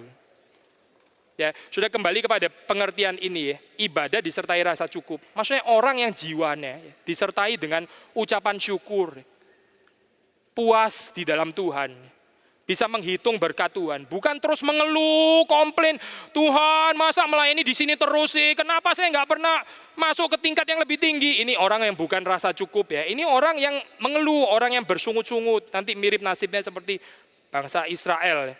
Nggak bisa beribadah lagi akhirnya, Tuhan nggak mengizinkan masuk ke dalam tanah Kanaan. Mengapa? Karena mereka tidak dipenuhi dengan rasa cukup. Tuhan sengaja menaruh bangsa ini masuk di dalam setting padang gurun untuk menguji, bisakah bangsa ini mencukupkan diri hanya dengan kehadiranku dan pemeliharaan Tuhan yang cukup tapi pas. Pemeliharaan Tuhan apa saja yang cukup? Pertama tadi kita sudah katakan, bangsa Israel diberikan apa? Mana. Ada nggak saat di mana waktu di padang gurun bangsa Israel itu terus habis itu menjadi kekurangan, sakit mah karena nggak ada mana? Pernah nggak? Nggak ada kan? Berarti Tuhan tetap menyediakan kan? Tapi sisi yang lain cuma mana? Nggak ada daging kan sudah? Sudah nangkep nggak poin ini? Menguji rasa cukup, cuma mana? Tapi makan mana nggak ada daging. Orang juga nggak mati kok nggak makan daging. Emang kenapa kalau nggak makan daging? Nggak apa-apa juga. Itu mana gitu-gitu dari surga. Hitungan nutrisinya sudah bagus sekali. Sudah termasuk protein-protein yang ada di daging itu dihitung di situ semua oleh Tuhan. Jadi memang nggak perlu daging, nggak perlu makan yang lain. Mana saja sudah cukup. Tapi saudara dan saya seringkali memelihara, tapi saya maunya ikan. Saya maunya hari kedua seafood. Saya mau hari ketiga empal. Saya mau hari ketiga lobster. Saya mau hari keempat cumi-cumi, apa macam-macam begitu. Itu namanya Tuhan memelihara. Ini yang persoalan Tuhan atau saya sebetulnya. Terus bilang, Tuhan nggak cukup, Tuhan nggak cukup. Ada satu cerita yang sangat menakutkan di dalam Keluaran nih. Waktu mereka terus berteriak, kita ini sudah lama nggak makan daging. Oh Tuhan kasih kita daging dong, dagingnya mana? Dari semuanya cuma nggak ada daging, cuma dikasih mana? Kasih daging dong, kasih daging. Akhirnya Tuhan ya, di dalam kekesalannya kasih mereka kirim burung puyuh. Saudara pernah baca kan ini ya? Diturunkan oleh Tuhan. Saya tanya ya, itu Tuhan mendengarkan keluhan mereka. Yang memberikan burung puyuh, Tuhan atau setan? Tuhan kan? Tuhan yang memberikan. Ini bagian yang unik sekali ya. Tuhan memberikan tapi sebenarnya bukan kehendaknya. Tahu dari mana sih? Karena setelah mereka makan dengan rakus, mereka nggak siap dengan berkat yang begitu besar. Akhirnya mereka makan begitu rakus, terus Tuhan membunuh puluhan ribu orang pada saat itu. Berarti ini berkat yang menjadi kutuk. Ya. Saudara jangan pikir kita mengajarkan teologi doa, lalu kita berseru kepada Tuhan, Tuhan kasih, itu pasti berkat. Di dalam Alkitab ada pemberian Tuhan yang bukan berkat, yang adalah kutuk. Tapi bukan diberikan dari setan, saudara. Itu burung puyuh Tuhan yang mendatangkan. Alkitab nggak bilang, maka Tuhan menyuruh iblis untuk mendatangkan puyuh. Nggak ada itu tulisan. Tuhan yang mendatangkan burung puyuhnya dibikin jatuh ke perkemahan orang Israel. Tapi orang Israel sendiri dasar nggak bisa menguasai diri, ya. Nggak mau dididik di dalam pembentukan rasa cukup, begitu masuk di dalam keadaan kelimpahan, langsung goyang semua, gitu. Langsung jadi serakah. Ya. Kita mesti bersyukur kalau Tuhan memberikan kepada kita satu kesempatan di mana kita boleh melayani Tuhan di daerah yang minim. Di daerah yang minim, tapi pemeliharaan Tuhan cukup kok sebetulnya di situ. Mana itu selalu ada, tidak pernah terlambat, selalu ada. Lalu apalagi Tuhan menjanjikan, itu pakaianmu, sandalmu, ya. Kamu berjalan puluhan tahun, saya menjamin tidak akan ada yang rusak. Terus mungkin orang Israel, nggak rusak sih nggak rusak, tapi bosan pakai ini terus begitu ya. Seperti saudara ini, sepatu ini sudah lama, saya mau ganti, bagaimana ini ya, tak rusak-rusain aja. Dirusak-rusain, supaya apa? Supaya suamiku beliin sepatu baru, begitu kan ya. Karena sudah bosan sama sepatu ini. Sepatu ini sudah terlalu lama, sudah 15 tahun saya nggak ganti-ganti. Memang nggak rusak sih, tapi modelnya sudah berkembang kemana-mana sekarang. Kalau begini siapa yang masalah? Ya kita lagi, bukan Tuhan. Tuhan memberikan pemeliharaan. Tuhan memberikan pemeliharaan itu cukup. Makanan cukup, pakaian cukup. Ya. Sampai mereka bisa masuk ke tanah Kanaan seharusnya. Tapi mereka terus nggak puas, dipenuhi dengan bukan rasa cukup, tapi dengan sungut-sungut. Ya. Maka padang gurun, padang gurun. Ini pembentukan penting sekali ya, padang gurun. Saya baru baca itu Desert Fathers ya, ada bapak-bapak yang disebut bapak-bapak padang gurun. Wah itu ekstrim sekali, nggak tahu sudah pernah dengar nggak? Ada orang yang sengaja hidup bertahun-tahun di padang gurun untuk mempelajari seni mencukupkan diri. Kita kritik sih gampang sih ya, tapi saya percaya ada yang bisa kita pelajari dari mereka. Ada satu orang begitu ekstrim, apa? Dia pernah pergi ke satu tempat yaitu puing-puing bangunan Romawi. Ada pilar kan sudah tahu ya. Pilar, lalu dia naik ke situ. Tinggal di situ. Saudara tahu dia berapa lama? Berapa lama kira-kira? Sudah pernah naik pilar tinggal di situ? Tinggal berapa lama kira-kira? 30 tahun sudah. Gak pernah turun 30 tahun. Itu namanya Desert Fathers. Kita bilang ini orang sinting kali ya. Naik ke sana gak turun 30 tahun. Sudah bagus ya nggak kena petir, itu kan tempat tinggi gitu. Kalau kena petir dia mati duluan, tapi dia nggak kena petir, buktinya bisa 30 tahun, berarti kan nggak kena petir. Lalu di tempat seperti itu dia merenungkan Tuhan. Nah ini ekstrim sekali. Saya bukan berarti habis ini pulang terus kita panjat-panjat pilar, bukan itu poinnya. Tapi orang-orang ini mengetahui apa artinya mencari kehadiran Tuhan di tempat yang sunyi, di tempat yang tandus. Kita terlalu banyak ini terlalu banyak air, terlalu banyak terlalu banyak makanan di sekitar sampai nggak bisa konsentrasi merenungkan kehadiran Tuhan. Ya kok padang gurun, saudara mau lihat apa? Kanan kiri semuanya pasir. Saudara mau main game dengan pasir? Nggak mungkin kan? Oh saya lagi main sama, nggak mungkin renang-renang di pasir ya konyol kan? Nggak ada apa-apa di situ, apa yang ada? Ya cuma satu, tiang awan, tiang api. Maka waktu kita dididik oleh Tuhan ya, mencukupkan diri dengan kehadirannya. Oh alangkah indahnya. Saya percaya orang yang betul-betul dididik di dalam pengertian yang seperti ini. Waktu dia datang ke kota besar, ke luar negeri, ke apa, nggak akan silau. Ini biasa, ini apa? Nothing. Bukan, nggak bisa dibandingkan dengan kemuliaan Tuhanku yang jauh melampaui semua ini. Paulus mengatakan itu sampah, sampah. Semuanya itu rugi dibandingkan dengan kemuliaan Kristus. Maka sekali lagi padang gurun ya. Setting yang diizinkan Tuhan terjadi dalam kehidupan kita. Kita mesti bersyukur, kita belajar bersabar. Yesus sebelum mulai pelayanannya, apa yang dia lakukan? Apa berpuasa. Di mana? Di padang gurun kan? Sebagaimana bangsa Israel 40 tahun dibentuk oleh Tuhan di padang gurun. Yesus memulai pelayanannya 40 hari di padang gurun dengan puasa. Ini paralel yang indah sekali di dalam Alkitab ya. Israel gagal, Yesus taat ya. Israel jatuh, Yesus menggenapkan kehendak Bapanya. Saudara diundang untuk berbagian di dalam cerita kehidupan Yesus, bukan cerita kegagalan Israel. Nah, sekarang saya masuk mungkin ke bagian yang terakhir ya, ini tentang isu-isu kontemporer tentang ibadah ya. Beberapa aspek yang kita bisa pikirkan di sini. Yang pertama, saudara, kita berhadapan dengan konsep ini ya. Ibadah yang akhirnya diolah menjadi semacam apa saudara? Wadah hiburan, entertainment. Dunia ini dunia yang membosankan, saudara. Dunia ini membawa kepada kebosanan. Maka saudara melihat di sekeliling saudara, itu salah satu dunia yang paling laris adalah dunia hiburan. Dunia hiburan.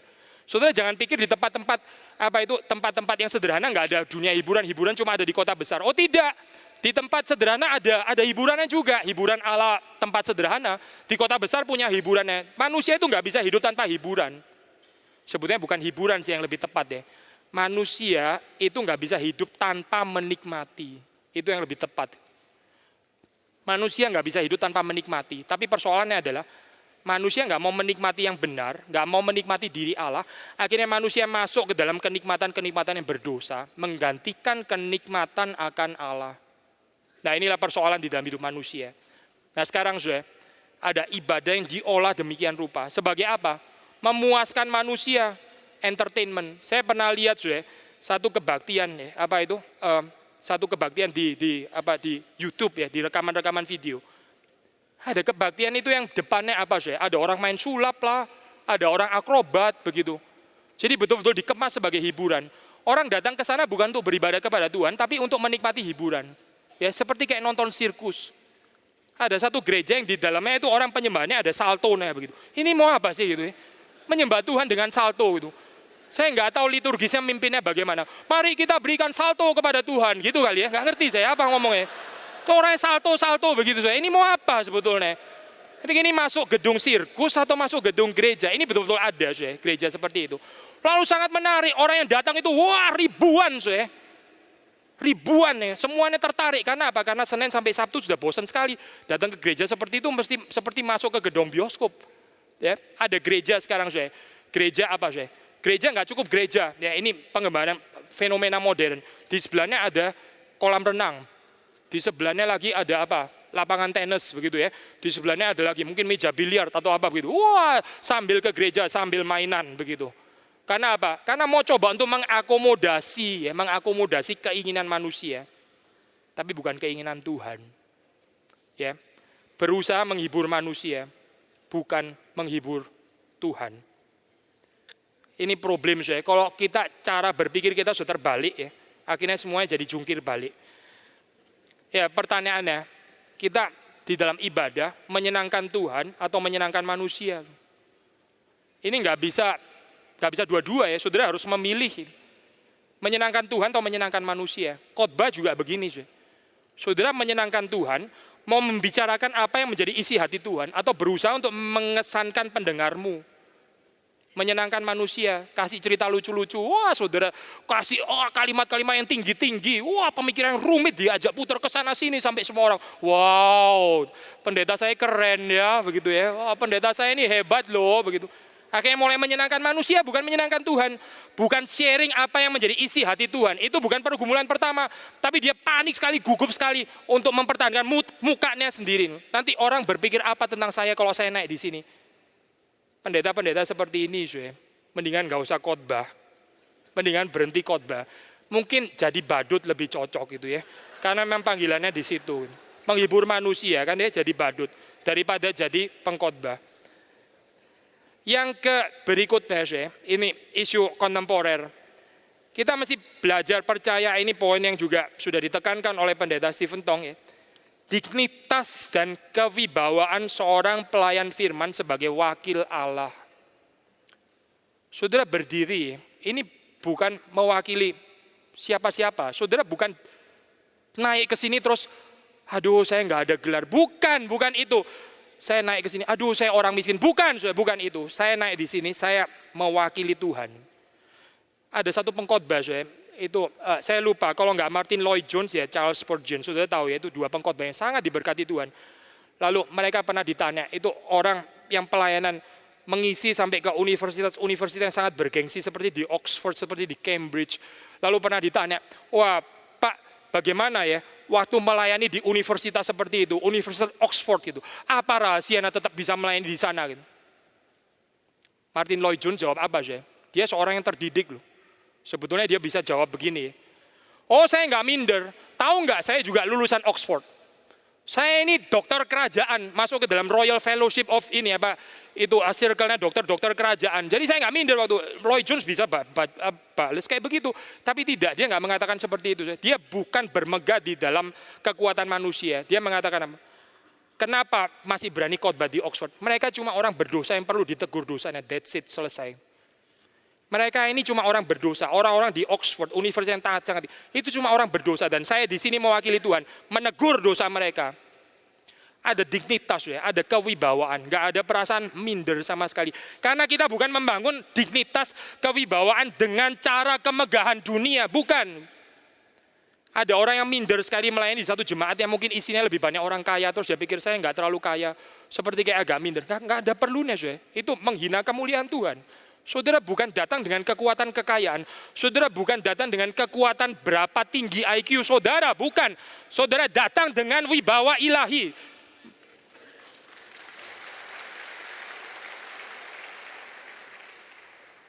Yang ketiga, bagaimana mengembangkan satu konsep ibadah di hadapan takhta Kristus. Nah, ini khususnya di dalam konsep teologi reform Injilis, sangat ditekankan. Kita percaya, kita mempelajari dari Alkitab, ya. Ini bukan cuma sekedar teologi reform, bukan, tapi ajaran Alkitab. Ibadah yang terjadi itu adalah sebenarnya kita diangkat, ya, diangkat ke surga beribadah dengan para malaikat, ya, untuk berhadapan dengan takhta Kristus yang ada di sorga.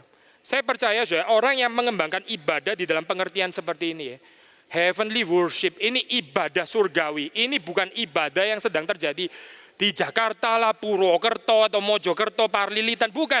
Ini ibadah di mana saya diangkat ke surga bersekutu dengan para malaikat, memuji Tuhan, ya, di dalam takhta kemuliaannya, di hadapan takhta kemuliaannya. Ada orang, saya ambil contoh sederhana, ya. Datang kebaktian selalu telat. Datang kebaktian selalu telat. Saya bukan mengatakan orang gak bisa telat. Orang kadang-kadang bisa telat. Betul, orang bisa telat. Tapi orang yang setiap kali datang telat, deh, orang itu gak mengerti arti ibadah sesungguhnya. Karena dia gak merasa di situ Tuhan hadir di dalam tata kemuliaannya. Sudah, kalau di dalam zaman abad pertengahan, ya, itu orang masuk ke ruang singgasana. Sudah tahu ruang singgasana, ya? Itu ruang di dalam satu kerajaan di mana raja menyambut kalau ada orang mau ketemu dia, itu raja ada di ruang itu namanya, ya, ruang singgasana. Itu bagaimana, saya? Semua orang masuk dulu, ya, semua orang masuk, terus semua orang sudah penuh ngumpul, rajanya yang masuk terakhir, begitu kan, ya? Terus setelah selesai pembicaraan, selesai, semua orang mesti memperhatikan raja di situ karena raja hadir, rajanya keluar dulu, terus apa? Yang lain-lain keluar, yang paling terakhir keluar itu yang paling nggak penting, begitu kan, saya? Ini konsep yang paling sederhana, kan? Tapi saudara perhatikan, ya, di dalam ibadah-ibadah Kristen, Yesus sebagai raja sudah hadir. Ada orang datang setelah Yesus. Itu kalau di dalam abad pertengahan, orang itu mesti dipenggal kepalanya. Iya, betul. Orang itu mesti dibunuh sebetulnya. Raja di dalam dunia itu akan melakukan pembunuhan terhadap orang yang seperti ini. Itu sangat tidak menghormati. Lalu kita bilang, ini kan Kristen, banyak pengampunan, belas kasihan, ya, kesabaran, dan sebagainya. Saya pikir orang yang berpikir seperti ini nggak mengerti apa artinya kita beribadah di hadapan takhta Kristus. Kalau kita mendidik jemaat, ya, ibadah, ini bukan sekedar melihat manusia yang berdosa, ini bukan. Melihat wajah Kristus. Maka kita berdoa supaya Tuhan menyembunyikan di balik kemuliaannya. Kalau orang lihat saya, orang bisa kecewa, saya punya banyak kelemahan, punya banyak kekurangan, dosa. Orang bisa nggak mau dengar. Kenapa saya mesti dengar dia itu? Apalagi kalau kenal kita dari kecil, begitu kan, ya. Saya sudah tahu itu waktu kecil dia tawuran, sekarang jadi pendeta lagi, begitu. Saya kenapa mesti mendengarkan dia, begitu kan, ya. Makanya kita jengkel sekali dengan orang yang kenal kita dari kecil, gitu, karena dia tahu semua borok kita. Waktu kita kecil dulu nakalnya bagaimana, kita mendingan pelayanan di satu tempat yang nggak kenal semua orangnya, begitu kan, ya. Paling nggak lebih ada wibawa, begitu. Tapi konsep ini pun tidak akan menjadi mutlak kalau kita mengajarkan kepada jemaat, ya, bagaimana beribadah itu adalah ibadah di hadapan takhta Kristus. Ini sedang berhadapan dengan Tuhan yang hadir, ya, di dalam takhta kemuliaannya. Lalu waktu saya mendengarkan firman Tuhan, seperti mendengarkan raja yang sedang berbicara, bukan mendengarkan manusia yang berdosa, mendengarkan Tuhan melalui hambanya. Saya percaya sikap ibadah akan berbeda kalau kita menghayati konsep ini.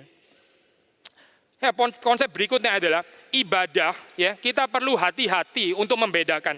Ibadah bukan sekedar kebudayaan. ibadah meskipun ada aspek kebudayaan, betul, di dalam ibadah pasti ada aspek kebudayaannya. Misalnya kita pakai piano, kita menggunakan, ini kan aspek budaya kan. Di dalam ibadah pasti ada aspek budaya, tapi ibadah bukan sekedar budaya. Saudara perhatikan ya, kekristenan di Eropa hancur, kenapa? Salah satu karena ini. Karena nggak bisa membedakan lagi apa artinya ibadah, hubungan yang hidup dengan Tuhan, dengan sekedar tradisi kebudayaan. Saudara hati-hati yang melayani di tempat kekristenan tradisional ya, yang banyak sekali gereja di sana. Nanti bisa kayak di Eropa. Gereja sih banyak betul. Semua orang seperti kelihatan Kristen. Tapi kekristenan cuma sekedar budaya akhirnya. Nggak bisa dibedakan dengan adat istiadat ya. Orang nggak mempunyai satu hubungan pribadi dengan Yesus. Datang cuma karena kebiasaan orang tua bilang katanya sopan kalau kita hari Minggu itu pergi ke gereja. Tapi nggak ada hubungan dengan Tuhan. Hati-hati sudah dengan kecenderungan ibadah yang seperti itu. Kekristenan berubah hanya sekedar kebudayaan, ya, adat istiadat. Pertanyaannya, adakah relasi yang hidup dengan Yesus? Relasi yang hidup yang segar. Ya, kekristenan di Eropa bisa menjadi satu bahan pelajaran untuk kita. Jangan masuk ke kehidupan yang seperti itu. Ada gereja-gereja yang sudah sangat established, sudah sangat mapan. Lalu nggak mau lagi melakukan satu penginjilan keluar. Nggak mau mengadakan kebaktian penginjilan. Terus puas dengan anggota gerejana, ya banyak juga. Saya pernah berkunjung di satu gereja di Jerman, di Berlin. Ya. Itu gereja ya, kecil ya. Kalau dipaksa orang masuk ke sana, paling pol itu cuma bisa 70 orang. 70 orang.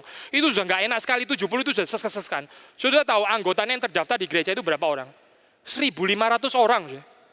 Anggota gereja itu 1.500 orang. Lah ruangannya sendiri cukup untuk 70. Ini guyon atau apa ya?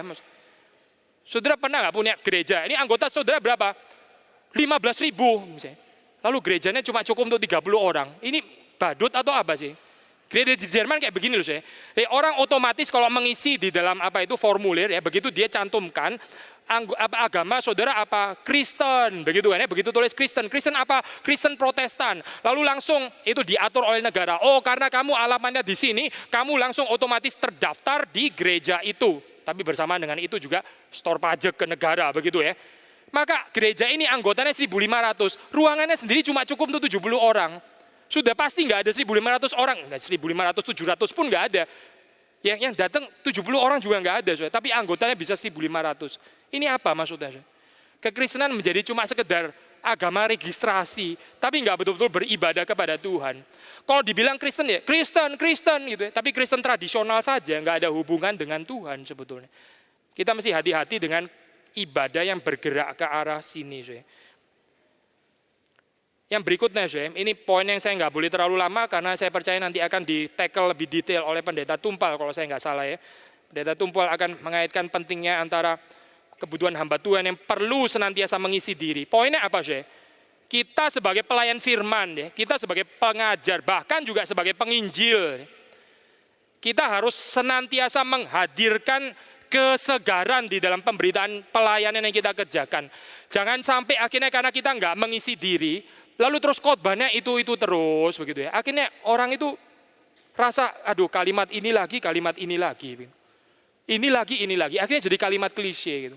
Gak ada sesuatu lagi yang menggerakkan. Orang pelan-pelan jadi bosan. Ini bahaya sekali. Kalau kita nggak mengisi diri ya, kita nggak ada lagi yang bisa disalurkan kan. Karena kita nggak ada yang diisi kan. Kita menyalurkan apa yang kita terima terlebih dahulu kan. Tapi nggak ada yang diisi. Mau salurkan apa? Akhirnya ngomong itu terus. Sudah tahu sirkus nggak? Sirkus sudah tahu kan ya? Sirkus itu mesti pindah-pindah kota. Betul nggak, saudara? Ada nggak satu sirkus yang diem di satu kota selama 10 tahun di situ terus? Nggak ada itu. Sirkus itu mesti pindah-pindah kota. Nggak tahu paling lama berapa lama. Mungkin 3 bulan itu sudah lama sekali. 3 bulan dia harus pindah. Saya tanya kenapa? Karena mulai kehabisan bahan. Orang pertama tertarik, wih dia bisa lompat tuh ya. Wah tertarik begitu kan. Lama-lama hari kedua lompat lagi. Loh, kemarin kan sudah. Saya orang tuntut, coba lompat harus sama sepeda. Wah baru orang kagum lagi. Wih kali ini dia lompat bawa sepeda loh gitu kan ya. Terus setelah lompat bawa sepeda, besoknya bawa sepeda lompat begitu lagi. Orang mulai bosan lagi kan. Cuma lompat bawa sepeda kemarin sudah, akhirnya apa? Bawa gajah dong, misalnya begitu. Wah, lama-lama sih harus makin tinggi, makin tinggi. Nggak ada yang bisa, sudah sirkus nggak mungkin tahan seperti itu. Akhirnya bagaimana? Daripada pendengar saya bosan, mendingan saya keliling-keliling, begitu loh.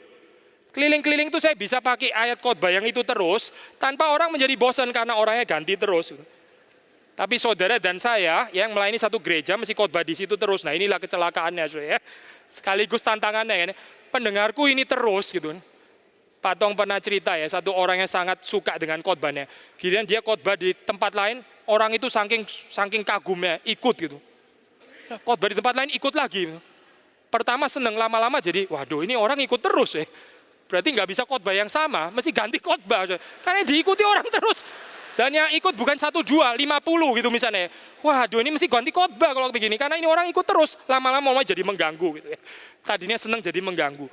Nah saudara yang dipercayakan Tuhan itu berkhotbah di satu mimbar. Terus-menerus mesti mengisi ya. Nggak ada jalan lain kecuali kita juga terus-menerus mengisi diri kita. Maka kehausan untuk mempelajari firman Tuhan. Bacalah buku-buku teologi yang baik. Kita ada takarannya masing-masing. Lalu kita terus mengisi, kita bisa senantiasa mengalirkan berkat Tuhan yang segar. Saya tertarik dengan kalimat Spurgeon. Spurgeon sudah tahu, tadi saya sudah kutip, ini seorang yang sangat diberkati Tuhan. Seorang yang sangat dipakai Tuhan dengan kuasa yang luar biasa. Dia pernah mengatakan kalimat, ini setelah dia pelayanan. Setelah dia dipakai Tuhan. Terus dia bilang seperti ini. Kalau Tuhan masih memberikan kepada saya 25 tahun lagi, ya memperpanjang kehidupan saya 25 tahun lagi untuk melayani Tuhan. Dia bilang, 20 tahun akan saya pakai untuk mempersiapkan diri. Kalau Tuhan kasih saya 25 tahun lagi, saya akan pakai 20 tahun untuk mempersiapkan diri. Lalu 5 tahun itu urusan gampang sekali. Tuhan tinggal pakai. Pembentukan yang Tuhan kerjakan di dalam diri Musa. Berapa tahun saya? 40 tahun. Padahal Musa sudah belajar semua ilmu kan di Mesir. Secara pengetahuan, secara tingkat pendidikan, secara skill, kemampuan, semuanya sudah beres. Yang nggak beres apa saudara? Karakter belum beres. Tuhan membentuk karakter dan Tuhan perlu 40 tahun membentuk Musa. Hati-hati saudara di dalam pelayanan yang terlalu cepat. Terlalu cepat. Akhirnya bukan konstruktif, bukan memberkati orang lain, tapi menghancurkan orang lain. Ini bahaya sekali saudara, bahaya sekali. Memberitakan ajaran Kristen di dalam ketidaksiapan, akhirnya memberikan kesan kekristenan seperti seolah-olah dangkal kayak begitu. Saya pernah dengar satu cerita, konon katanya pemimpin agama lain yang cukup terkenal, dia punya popularitas, akhirnya punya satu pengalaman, didoakan dan akhirnya sembuh di dalam nama Tuhan Yesus Kristus. Dia katanya terus mau jadi Kristen. Setelah dia mau jadi Kristen, dia masuk ke tempat ibadah orang Kristen. Dia menjadi kecewa.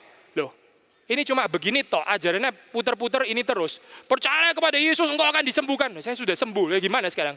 Percaya kepada Tuhan Yesus sakit lagi? Enggak mungkin kan? Percaya kepada Tuhan Yesus sembuh. Kok semua lancar, nanti dikasih kekayaan. Saben minggu khotbah kayak begini terus. Lama-lama dia, sudah saya nggak jadi Kristen. Apa ini? Ajaran muter-muter begini terus. Tuhan itu baik, Tuhan akan berseru kepada Tuhan, engkau akan diselamatkan daripada kesesakanmu. Putar-putar ini terus. Orang ke Gunung Kawi kan juga ini, sudah. Orang ke Gunung Kawi juga sama kan ini. Lalu percaya Yesus Kristus, Alkitabnya setebel ini, setebel ini Alkitabnya. Tapi beritanya putar-putar, Yesus itu baik. Yesus itu menolong engkau, berseru kepada Tuhan, Tuhan akan membebaskan. Putar-putar itu terus, gitu. Itu terus. Akhirnya dia kecewa, dia meninggalkan kekristenan. Saya sudahlah balik ke agama saya yang dulu. Apa itu Yesus yang diajarkan orang Kristen? Begitu miskin. Begitu tidak ada ajaran-ajaran yang membebaskan.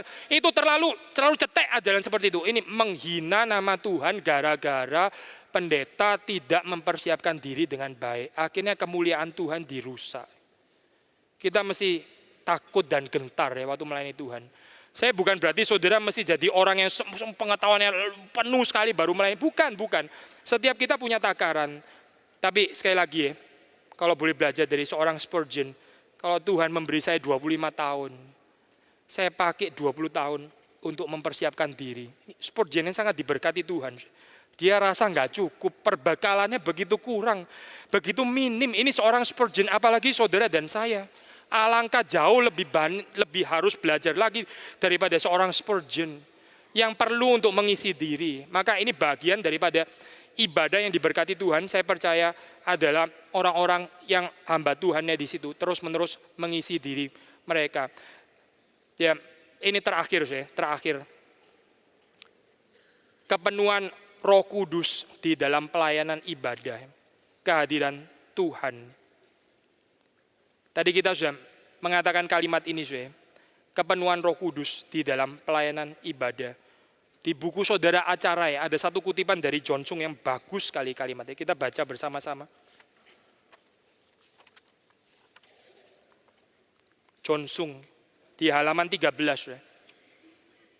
Saya baca di sini. Pekerjaan manusia tidak pernah bahkan mendekati pekerjaan Roh Kudus. Jika Roh Kudus tidak bekerja, semua usaha manusia akan berakhir dengan kekosongan. Roh Kudus itu seperti minyak, mesin kalau nggak ada minyak itu dipaksa bergerak, tetap bisa bergerak. Roda yang nggak ada minyak, saudara gerakkan, tetap bisa bergerak juga, tapi bergeraknya setengah mati dan bisa patah itu roda kalau saudara paksa tetap gerak. Karena apa? Karena nggak ada minyaknya. Kalau ada minyaknya itu bergerak, mengalirnya enak sekali, mengalirnya lancar sekali. Roh Kudus itu seperti minyak yang melumasi pekerjaan pelayanan yang kita kerjakan di hadapan Tuhan. Entah itu waktu kita di dalam ibadah, waktu kita menginjili, waktu kita melayani Tuhan. Tanpa kepenuhan Roh Kudus, gak ada orang bisa melayani dengan benar.